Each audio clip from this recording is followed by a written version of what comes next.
You probably think of the glamour of Andy Warhol's factory and the whole 1960s New York art scene. So it might surprise you to learn that Nico spent the last few years of her life in the Northwest.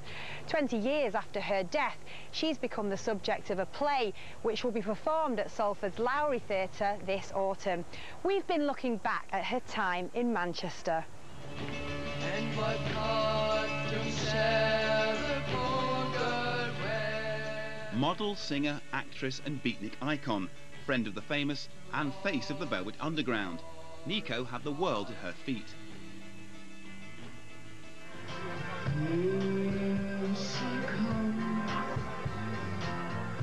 But that was the 60s. Come the 1980s, Nico found herself part of a very different scene here in the Northwest, down on her luck and addicted to heroin. What kept Nico in Manchester was initially the fact that we could get her legal drugs.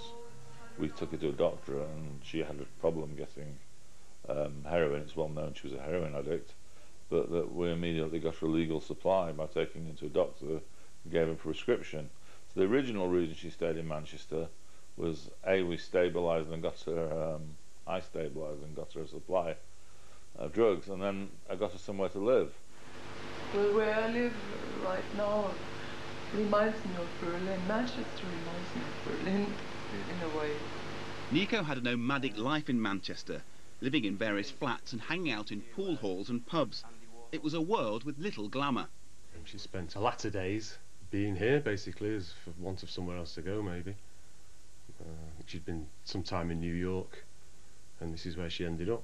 And she became a Prestwich resident, familiar with plenty of people as she cruised up and down the road here on a bicycle on a fairly regular basis. And she seemed to like the area. She liked it around here, leafy Broughton Park.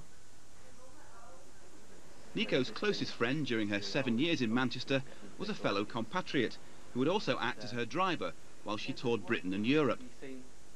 She was a very modest person as well. She didn't expect much luxury, and she wasn't a diva as such. She just was one of us. And yeah, she did her concerts. Yeah, sometimes she wasn't very well and she had to do them anyway. But the show has to go on, and she was quite professional.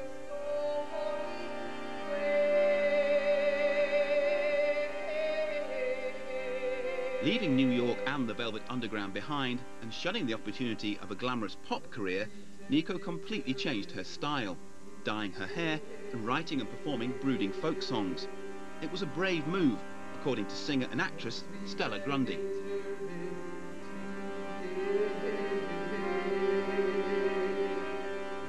She had the confidence to say no, which is brilliant, and most people don't. If someone's holding fame up there and they say do that and you can have it, most people will just say yeah.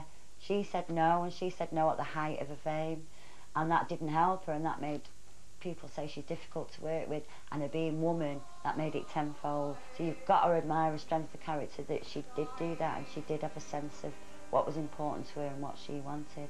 It may have been drug-addled, it may have been misled, but it was certainly, you know, a conscious decision, and that's real strength that at that time in her life.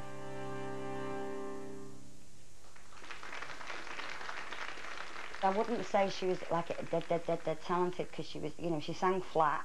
What she had was a uniqueness, and she sort of took on the Marlene Dietrich and all that German thing, but she had something else. She had a real charisma, and she could really draw people to her. She could also repel people as well, you know, so it's like a powerful presence. I noticed that when I saw her at the Library Theatre. It was danger. You didn't know if she was going to stop a song and walk off, lose it. You know, and it wasn't that kind of, oh, a drunk performer. It was like a real danger if she really doesn't give a, you know. In what costume shall the poor girl wear?